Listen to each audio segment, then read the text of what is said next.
తండ్రి అయిన దేవునికి మహిమ కలుగునుగాక. ప్రియ స్నేహితులందరికీ దివ్య వాక్యోదయం. ఈనాటి పాఠ్యభాగము గలతీ 4:31. కాగా సహోదరులారా, మనము స్వతంత్రురాలి కుమారులమే గాని దాసి కుమారులము కాము. మారు మనసు పొందిన వారికి కలిగే గొప్ప శోధనను జయించడాన్ని గూర్చి పరిశుద్ధుడైన పౌలు గారు మాట్లాడుతూ ఉన్నారు. కొన్నిసార్లు ఆత్మ నడుపుదలకు బదులుగా నీ మనస్సు నిన్ను నడిపిస్తుంది. దేవుని కృప మీదనే ఆధారపడి దేవునికి మహిమ చెల్లించడానికి బదులు నీ మంచితనము, నీ కుటుంబ తర్పీదు వలననే అనుకుని నీకు నీవే ఘనత ఆపాదించుకుంటూ ఉంటావు. గలతీయులు ఆత్మ నియమము నుండి తొలగిపోయి శరీర నియమానికి వస్తూ ఉన్నారు. వారి భక్తి మానసికమైనది.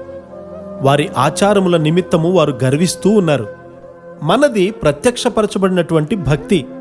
ప్రభువైన యేసు క్రీస్తు వారి మరణ పునరుత్థానముల వలన అది మనకు అందించబడింది.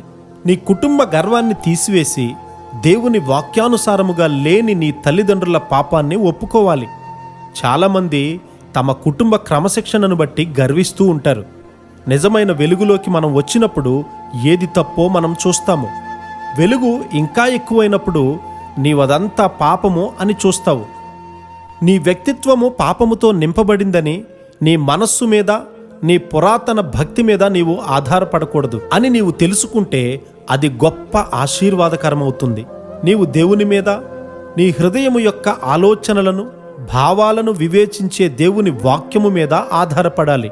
నీవు దేవుని వాక్యాన్ని ధ్యానించినప్పుడు అది ఆత్మయు జీవమునై ఉన్నదని నీవు కనుగొంటావు. నిన్ను సరిచేసి నడిపించినట్లు దేవుని ఆత్మ మీద ఆధారపడు. అబ్రహాము గారి యొక్క 2 కుమారుల మధ్య వ్యత్యాసము పౌలు గారు వివరిస్తూ ఉన్నారు. ఒకడు ఐగుప్తీయుడు. తల్లిలో ఐగుప్తు స్వభావం ఉంది. కొంతమంది దేవుడంటే ఎరుగని వారిని వివాహం చేసుకోవాలని ఆలోచన కలిగి ఉంటారు. వారిని మార్చగలము అని అనుకుంటారు కూడా. ఒక మారు మనసు పొందిన వ్యక్తి దేవుని ఎరుగనటువంటి వారిని వివాహం చేసుకోవడం వాక్యానుసారముగా తప్పు. ఆ వివాహము వారిని నాశనం చేస్తుంది. హాగరు కుమారునిలో ఐగుప్తు స్వభావము ఉంది. అతడు వాగ్దత్త పుత్రుడైన ఇస్సాకు గారిని ఎగతాళి చేస్తూ ఉండేవాడు. కాబట్టి ఇష్మాయేలును అబ్రహాము గారు పంపించవలసి వచ్చింది. నీ యోగ్యతను బట్టి కాదుగాని కేవలము దేవుని కృప వలననే నీవు కాపాడబడుతూ ఉన్నావు. నిన్ను స్వతంత్రునిగా చేసిన ఆ క్రీస్తు వారి యొక్క స్వాతంత్ర్యములో స్థిరముగా నిలిచి ఉండే కృప మనందరికీ దేవుడు అనుగ్రహించునుగాక. ఆమెన్.